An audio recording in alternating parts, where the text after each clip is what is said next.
Yo, let's talk about this here censorship. We have the story from The Guardian. Russia blocks access to Facebook and Twitter. Oh, man. Good. The move to block Facebook and Twitter comes as the government passed a bill that criminalizes fake reports against the war. You know what's funny? I'm not a fan of censorship for the most part. You know, I think it's obviously there's nuance here. Censoring some stuff is important and good. Like we talk about child abuse, criminal acts and stuff. That's where the censors are really supposed to be like, okay, that is crime, like against children and humanity. Get rid of it.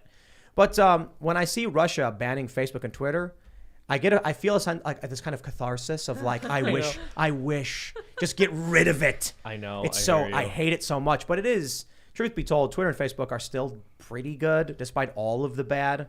And therein lies the real challenge, the ability for regular people to actually have a voice, even if they do face censorship. And that's why we resist the censorship here, because the power granted to the people by these platforms was good. And now they're trying to take it back because they realize they made a mistake.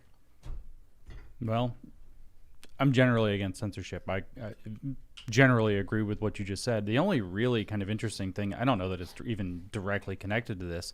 The only really interesting thing that I tweeted this morning, I think people got really mad about it, is that one of the utilities of Facebook in particular, more than Twitter, but Twitter has this too, is if you have some controversial narrative thing going on, some controversial activity, whether it's Ukraine, whether it's a virus, whatever it is, one epistemological tool, to sound very philosophical, that's emerged in the past few years is whatever Facebook will ban is probably true. Yes. So if you want to find out what's going on with Ukraine or with a virus or with the World Economic Forum or whatever it is, or the critical race theory, you probably need to just post some edgy stuff on Facebook and see what they ban. You've got to add a little bit of that age to your impersonation.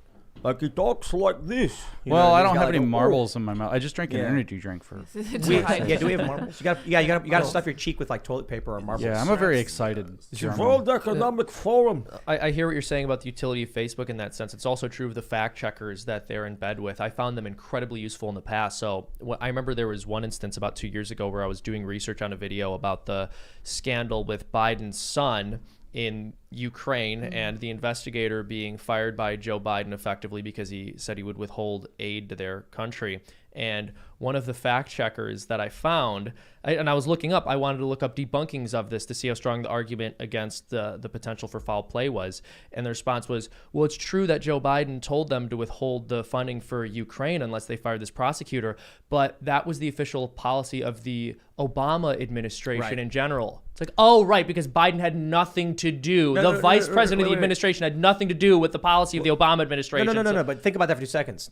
Yes, Joe Biden did try to push an illegal quid pro quo, but Obama told him to do it. Yeah. So it's okay. Yeah. Well, it's like, okay, well, exactly. like, should Pence have done this and then it would have been okay, like, because Trump wanted it to happen? It's just hilarious because in these fact checks, they will always try to use their best argument against something which in a number of cases is actually true, and they reveal their hand in doing so. And so there is a lot of utility there. Mostly false, context missing. Yeah, exactly. Mostly we don't want you to believe it. Mostly false is like my favorite. Partly true. Because there was one instance where on PolitiFact, there were 2 quotes. One was from Trump and one was from Bernie, and they were almost verbatim identical. And Trump's was mostly false and Bernie's was mostly true. And it was something like Trump saying, you know, like inner city black youth have a 51% unemployment rate. And Bernie said like the same thing, but Bernie's was mostly true. And they're like, well, Bernie does get this wrong. It is.